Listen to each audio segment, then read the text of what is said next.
অপ্রতিরোধ্য পারভেজ ভুঁইয়া। আবারও নজর রাখছে খেলার খবরের দিকে, যে পারভেজ ভুঁইয়াকে নিয়ে একটা বিতর্ক সৃষ্টি হয়েছিল এবং টিএফ এর বিভিন্ন প্রতিবন্ধকতা প্রতিকূলতাকে কাটিয়ে উঠে আবারও কিন্তু সে মাঠে নেমেছে এবং সেখানেই সে তার দূরদর্শিতা দেখাচ্ছে এবং তার এই খেলা দেখতে আজও সেখানে এসে পৌঁছেছে তার মা পারভেজ ভুঁইয়া। টিএফ এর প্রতিবন্ধকতায় মাঠের নামা বন্ধ ছিল পারভেজের, কিন্তু সেই জায়গায় দাঁড়িয়ে আজকের দিনে যোগ্য জবাব দিলেন ব্লাড মাউথের এই পারভেজ ভুঁইয়া। তবে মায়ের আজ কি বক্তব্য রয়েছে শুনুন।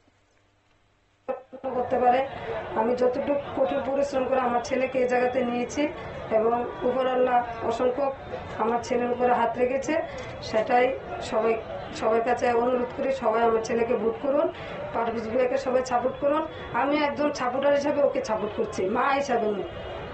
ও যখন ছোট থাকতো তখন থেকে কি আপনার অভ্যাস ছিল যে ও ফুটবল খেলুক, এরকম কি করে? আমি আমার জীবনে ছোট থেকে আমি অ্যাথলেটিক্স খেলতাম। ওই দিনে আমি যখন ক্লাস 9-এ পড়ি তখন আমার বাবা আমাকে বিয়ে দিয়ে দিয়েছে। আমি নোয়াগাঁও কৃষ্ণনগর হাই স্কুলের মাস্টার প্লেয়ার ছিলাম। ওই দিনে আমার যখন ছেলে সন্তান হয়েছে তখন আমি বলেছি, আমি যেহেতু খেলার অনুভবটা নিতে পারছি না, কোনোদিন আমার ছেলে হয়েছে, আজ থেকে আমি প্রতিজ্ঞা করেছি আমার ছেলেকে আমি প্লেয়ার বানাবো। ওই প্রতিজ্ঞা নিয়ে আমি আমার ছেলেকে প্লেয়ার বানিয়েছি। আল্লাহর কাছে এটাই চেয়েছি, আমার স্বপ্ন, আমার আশা, আমার আকাঙ্ক্ষা আমার ছেলেদের পূর্ণ করবো। মায়ের স্বপ্ন যেন আজ পূরণ করছে তারই সন্তান পারভেজ ভুঁইয়া। এবং তবে আজকে তিনি খেলার মাঠের খেলার গ্যালারিতে বসে তিনি কেবলমাত্র মা হিসেবে নয়, একজন সমর্থক হিসেবে সে পারভেজ ভুঁইয়াকে সমর্থন করছে। এই নিয়ে জানবো বিস্তারিত। আমাদের সঙ্গে যুক্ত হয়েছে প্রতিনিধি বিপ্লব চন্দ্র। বিপ্লব দা, কি বলবে?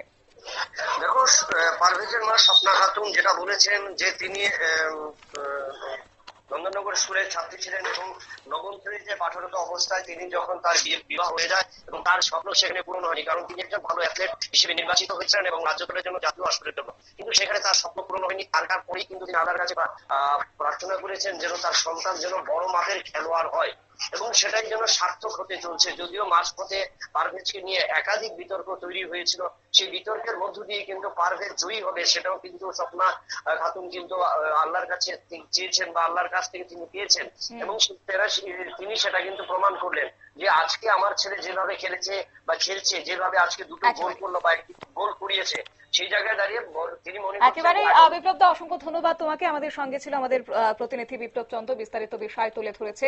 একদিকে ব্লাড মাউথের লক্ষ্য হচ্ছে যে সেখানে গোল করে জয় হাসিল করে নেওয়া, ট্রফি ঘরে তোলা। অন্যদিকে যে মা আজ গ্যালারিতে বসে তার ছেলের সেখানে খেলা দেখছে, সে মায়ের স্বপ্ন রয়েছে যেন তার ছেলেও সেই জায়গায়, সেই স্থানে গিয়ে দাঁড়াতে পারে যে জায়গায় তিনি দাঁড়াতে পারেননি। স্বপ্ন পূরণের আশা এবার রয়েছেন তার মাও।